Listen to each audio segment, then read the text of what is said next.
holidays to all of you. Welcome to our channel. If this is the first time you're visiting with us, we want to extend you a very warm welcome and look over our almost 900 videos. Can you believe that, ladies? No. That I am certain you will find something that you will enjoy watching and building yourself. Today we're going to try and make another holiday inspired build. And as we're talking at this moment, we're not 100% what and with what. What and with what, right? Right. So if you're interested in uncertainty, stick around.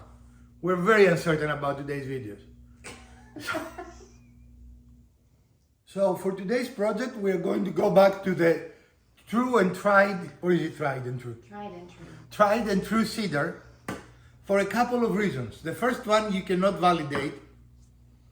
It's the smell, right? It smells awesome when you cut it and it smells awesome when you keep it.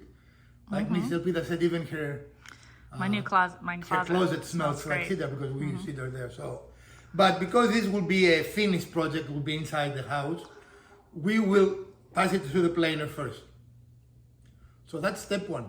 So today, with the power of woodworking and the magic of the season, we are going to transform two very ordinary picket fence planks to two extraordinary Christmas decorations. So stick around. This is going to be a fun episode, a useful little decoration or even a little gift, right? You're still my favorite viewer, and this is going to be a very festive episode.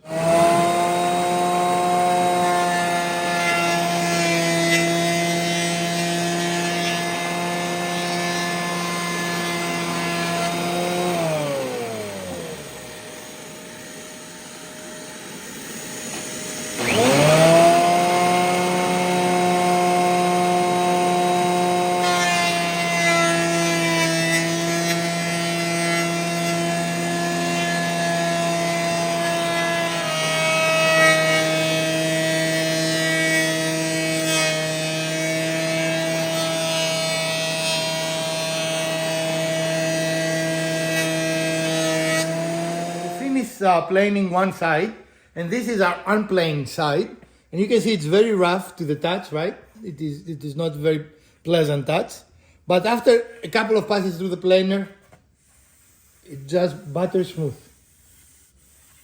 We're going to do the other side and we'll be ready to use this.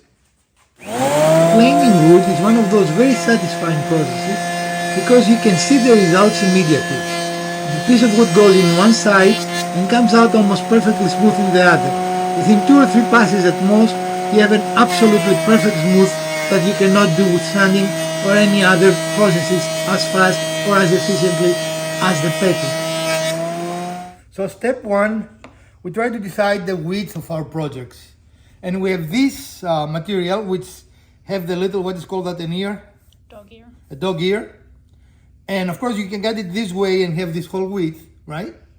But you're going to lose this. Or you can cut it this way and you have a nice rectangular shape, and we can batch them all one after the other, right? We're going to set our machine. Let me show you. We haven't decided yet, but we'll do something like this. And then we will pass our newly planed long piece through, and we'll have 3-4 pieces of this dimension. Does that make any sense or no sense? Or sure. Little sense? Okay. So let's start with that and see where we go. So we decided that we're going to cut it to this dimension. We're going to cut the first one first to make sure we don't need to make any adjustments, right? Not the second one? The first one first? Are you Yes. kidding me? No, we're going to cut the second one first. The dimension itself is not critical as long as all the pieces are the same width. So here we made a choice in order to maximize the wood width available to us while it is look aesthetically pleasing again to us. So I think that is good. I think that is a good dimension. What do you guys think? Yeah. So now we're going to batch them. And we're going to keep those two because we never know, right? So what I'm going to do, well, that's not the same. No, it isn't. And But that's we have, bigger, and that's bigger. Okay, but we have to use it. And this is the essence of woodworking, taking pieces of wood and making different pieces of wood. In reality, that's what it is, right? You take a piece and you dimension it and you shape it and... Coordinate them. Right, so we have two different sizes of wood here and we're going to use them. And the next step for us is to take the big piece we have, the full board, and cut it to this dimension, to this width, sorry. We're not going to cut all this little, right? But we'll cut this width. So this is our next step. So we're going to use our placement jig to hold our board because this is a very long board and it will have the tendency to move, right? And that's where kickback and other unhappy things happen. So now we're going to pass this board through and we're going to do it as many times to see how many pieces we can get, right? And so the idea is we have not moved the fence. This is the same width as those Right. smaller pieces. So that's what we're doing, cutting this wider board to that smaller width. Correct. Okay? All right. Start, baby. Lower the pack. And here I'm about to make a very embarrassing mistake. I've not put the blade high enough to account for any variations of thickness, and as you can see, the blade stopped cutting. I had to stop and readjust the blade to continue the cutting, but again, believe and you learn. I'd rather be safe than be right all the time.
And I want to try and keep the thin piece because I want to experiment with using it as an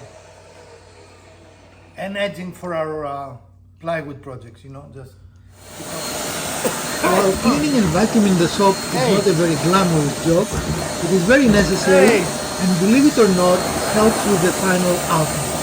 A clean table, so for example, or any surface, makes it easier to cut, and a clean floor makes it less likely for you to slip. You will be amazed how slippery wood chips can be. And here, of course, our vacuum is a little overwhelmed. We are using the wrong attachment. This is too thin for what we're trying to pick up. But in any case, cleaning your floor, cleaning your shop helps you get better items and keep you safer.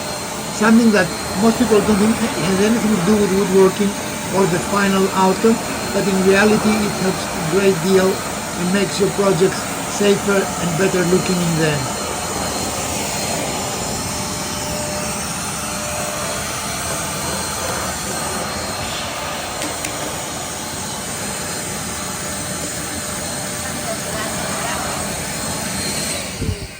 Just with a piece of ply, this has just become our assembly station. Okay. And we're going to move to the super duper strooper. Stella. Stella! Right? Right. I didn't do it very well, but you know what I mean. I do.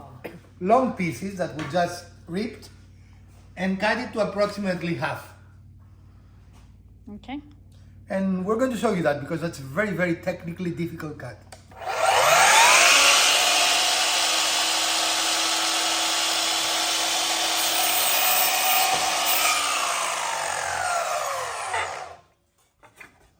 Let's put them next to each other. That very technical, difficult cut. Yes.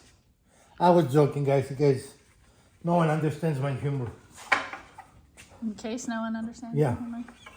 Because some people will say, hey, you're not funny, right? All right, I'll need you to do it. And now what? So to 30 degrees, right? And we are going to cut the tops off. Cut the tops off.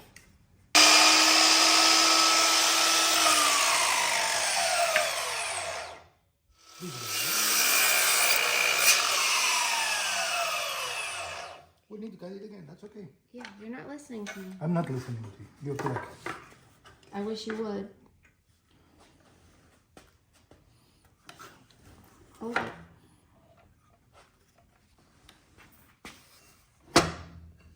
There is fine. Don't start it. No, too far. Okay. There. You got it? Yeah. Okay. Here.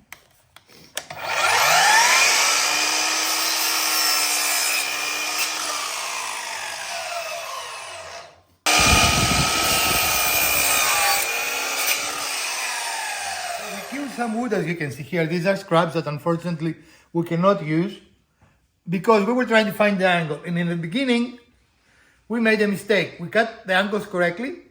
I don't know if you can see it or not.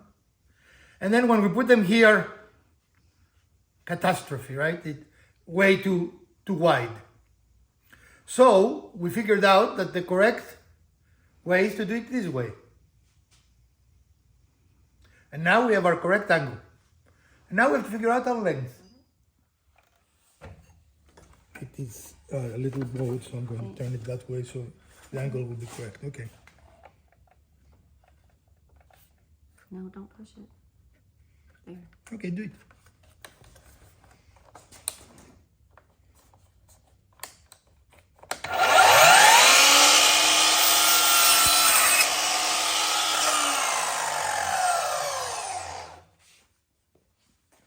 All right.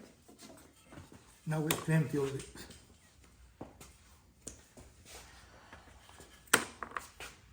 We have to empty all this so we can. So those two pieces fit together very nicely with that angle. This is the basic frame. We do still have to cut these to length. Yeah. And we don't know where our mark is because we keep moving the pieces. Well, we will. It's right here. It's right there. Okay. All right, so we'll cut those to length and then come back.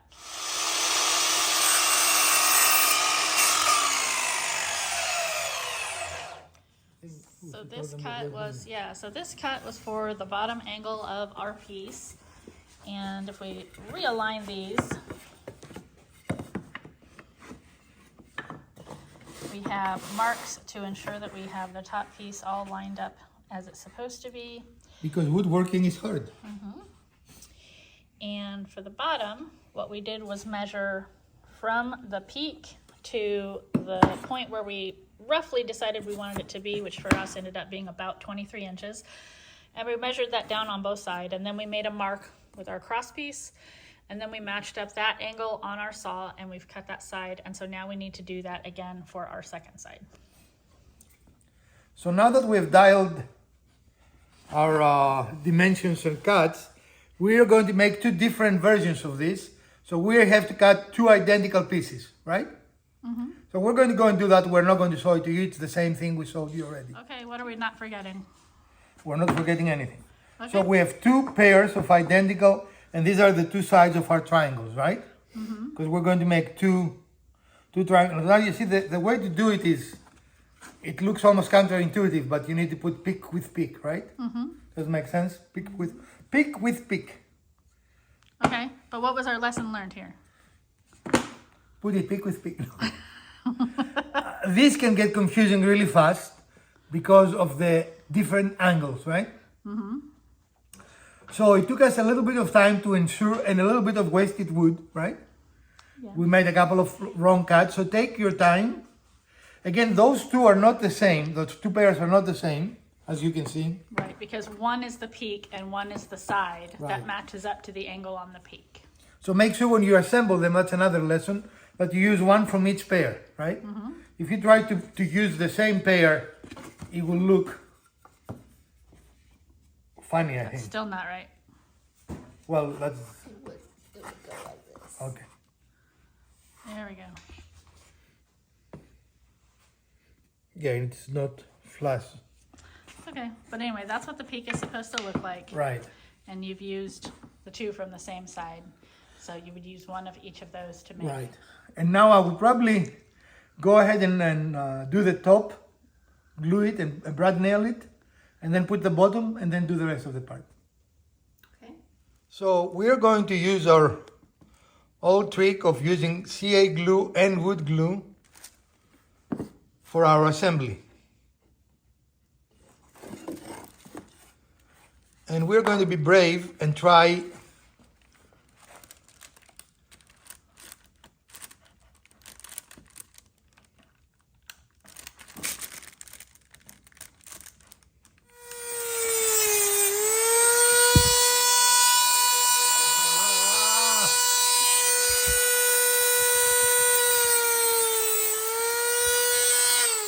hot metal is hot.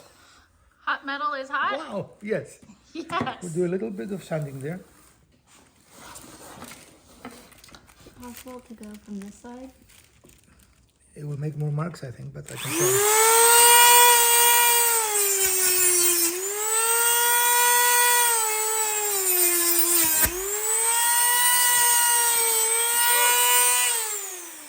That was some interesting cinematography. You'll like that when you're editing. So we need a little bit of sanding. I need to do that a little better, but we'll need sanding.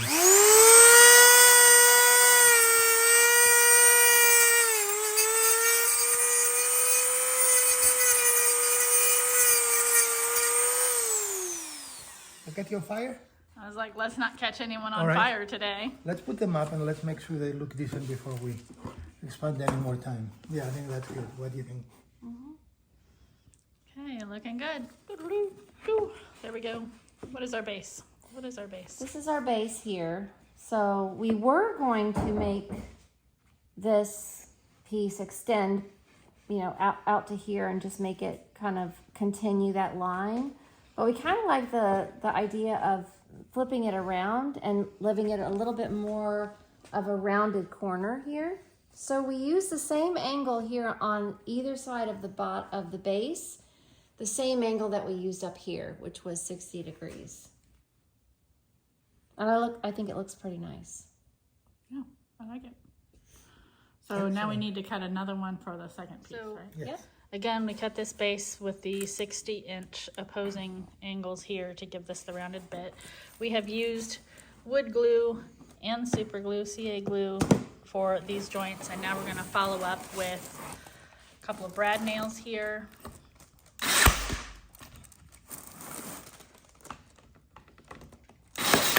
Which is not completely necessary because these joints won't necessarily have a lot of stress on them, but it will just help the piece stay together.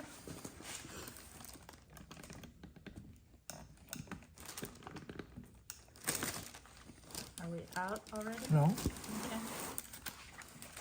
it just wants to be difficult.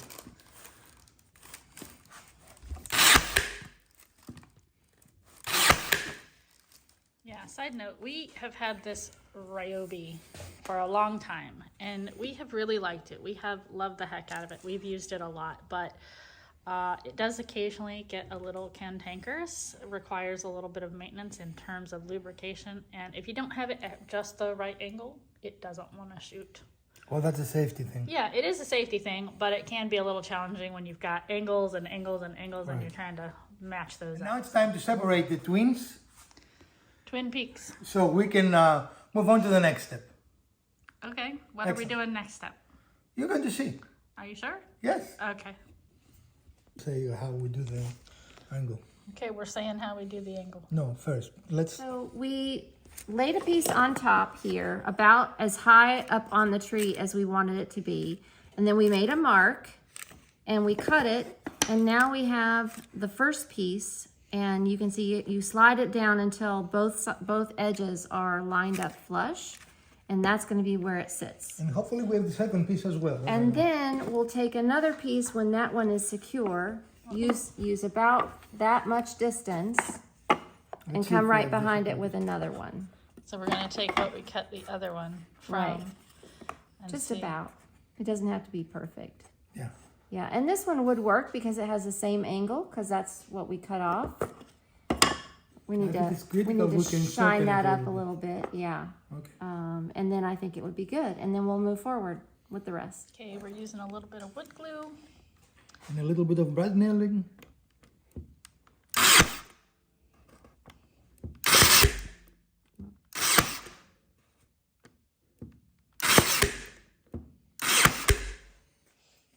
There we go.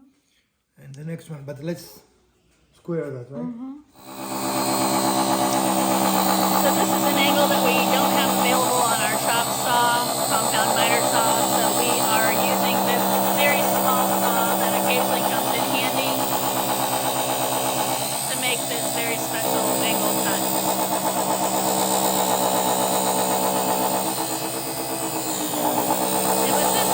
does make a pretty precise cut. The blade is very thin, so you get a very small curve. You just do have to go a little bit slower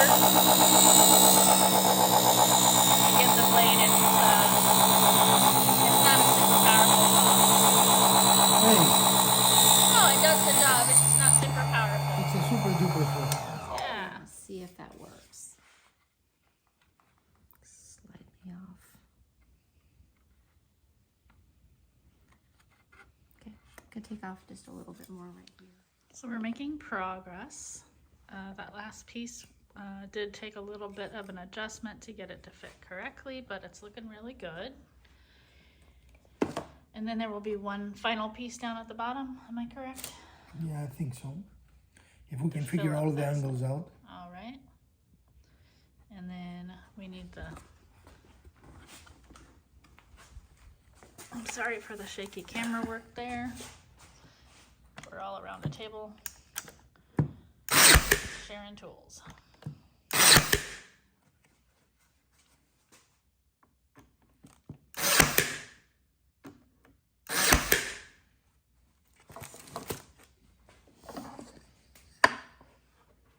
Last but not least, or even least but not last. Mm-hmm. I think we need to use one of them. Yeah. You probably want to shave that edge before you. Or use the other one, which is last.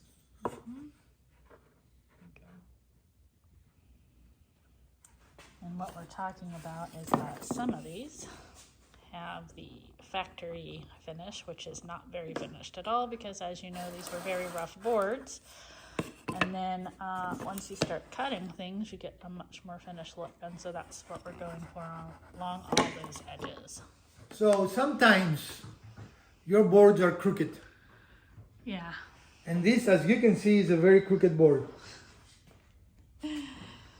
Now there are a couple of ways to deal with them. One of them is firewood, but we're not going to do that, right? The other is using your straight edge that we here, and if you can see, if I have it flush on the top, it exaggerates the bottom curve, but we can cut it where it is still fairly straight, right? Mm-hmm. So we made the mark where it starts deviating, and we're going to make a 90-degree cut. The other way to do this is if you can find a way to attach two pieces of boards like this. You can pass it through your table, so you're going to waste some material, but you can make it straight again, right? So essentially you would pass this against your fence, and then the blade, you would adjust it so the blade's cutting that board straight and cutting off that curve. Right. Okay. And so when you put that against your fence, it's going to cut the bow out, and it will be a straight board with some waste. That wouldn't leave us with very much on that particular piece of wood, so I think the approach you're going with is going to give us more usable. Okay. So for our next piece, we're going to just create a backboard without spaces in between. So we're going to mark our pieces, cut them, and attach them with a little bit of glue and brad nails. So that is we hope, a straightforward process. All right, so we have our first piece cut. We're matching up these angles. And, You want to cut this? Yeah. Okay. And as you can see, we are stacking up the back of this particular Please don't touch it. triangular I know you're shape. trying to help.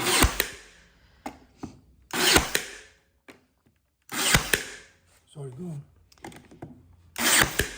And I wish we had Smelly vision? smell-o-vision, because the cedar just smells absolutely amazing.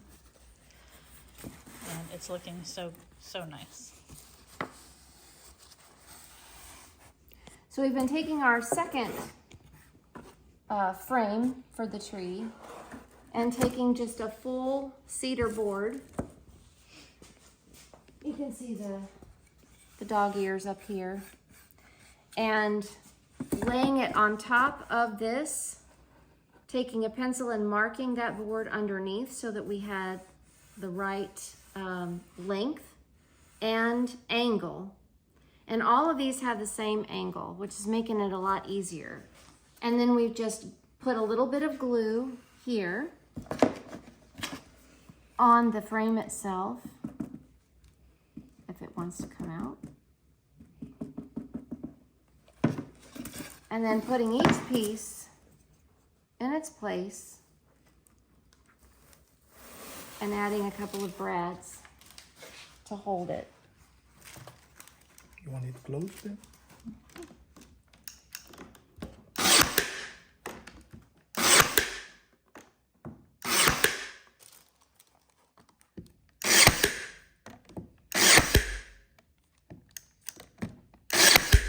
Okay. Okay. So this is more like a shadow box, where we are going to line this with some lighting so that you will be able to see those lights in the shadow. Looks awesome. So now we're working on the back side, and those strips are going to look a little more parallel to the ground. And the idea is that it gives the illusion of the way a garland would wrap around a tree. And as you can see, that one is going across, and it looks like it's going to match up here, and from the back it would then match there, and you'll see this idea coming around like that. So we have the first piece cut, and again, we're just making that alignment. Oh, maybe I'm wrong. Okay. We will need to, once we get these cut, flip it over and attach them in the same way we did the front side here. But I think right now we're just aligning and cutting to the angles, right? Yep. That Okay. seems correct, right? I was just not thinking. Right. I'm going to zoom in just a little bit so you can get a little bit better view there. And again, this one's at an angle. The back side goes straight across to match up with there, there, and there. And then that is the illusion that we are going with. And as you can see, we're making progress on getting those pieces that are representing that garland on the back side. And we're continuing to build up and create the new pieces as we go up this. So we need one more piece here. All right. So I have to make that. So as luck would have it, we're one sort, right? So we need to make some more because that's what you do. Right. Again, you take big sticks of wood and make them smaller sticks of wood. Or one shape of wood and make it another shape of wood, right? So we're using one of our scraps to keep our width constant. And now we're going to use the last piece of the board that we cut. Which does have a little bit of a bow to it. It had a lot of bow.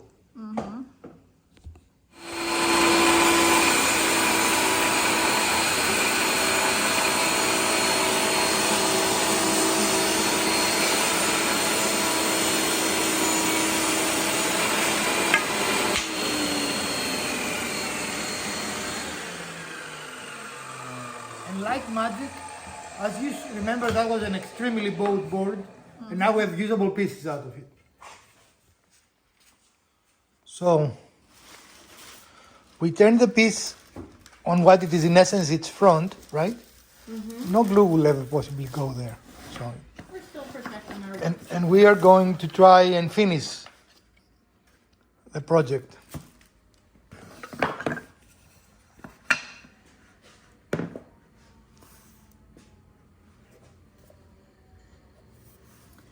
Hand this to me, and then you can do the gun. The gun is right here.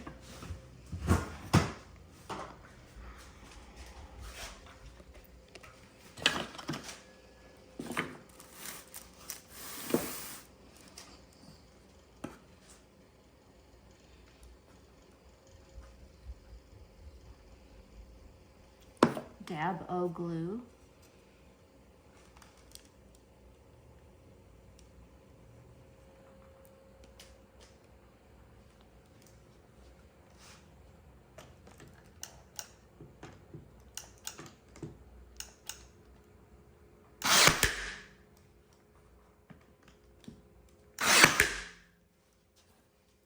And here you can get a better view of how these are parallel and aligned to the ones that are set at more of a diagonal on the other side, and it gives you that illusion of the garland wrapping around the tree.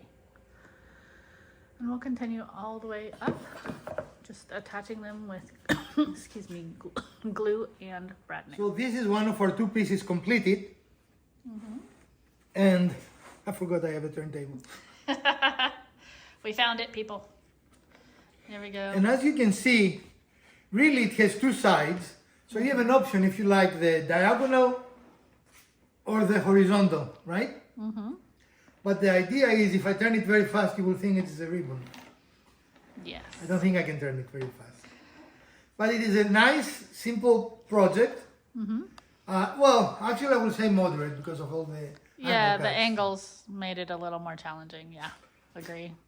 I think this was a simpler project. What do you think? Yeah, for sure. And unlike what we usually do, we're not going to finish them because we want your imagination here, right? And if you make those, you can send us pictures and show us what you made. But they can be decorated different ways. You can put LED lights, you can put garland around it, you can put Some little- greenery, berries, Yes. pine cones, all kinds of options out there. Snow. So we're going to stop it here. So if you want this if you want to see these fully decorated the way we're going to do them, stick around, and at the later episode we might show you exactly how we decorated them. But as we said, we're going to leave them for you to decorate for this episode any way you like. So this concludes the woodworking part of the episode, and the rest is decorating, right? Arts and Right. crafts. Beautiful things. Took us 2 boards, right? All told. Yep. Which brings the both pieces to under $8. Each piece under $4. You just cannot do it. Right. No way you can buy it, DIY it. That's our new motto. No way you can buy it, DIY it. You like that? Yeah, I do. So friends, this brings us to the end of the episode today. And if you enjoyed it, please give us a thumbs up. If you didn't, change your mind and give us a thumbs up again. Share, like, subscribe. Let us know if you want to see more seasonal episodes like this, not just for Christmas, but for all around the year. From Professor DIY, Mrs. DIY, and Elpida, let's celebrate together.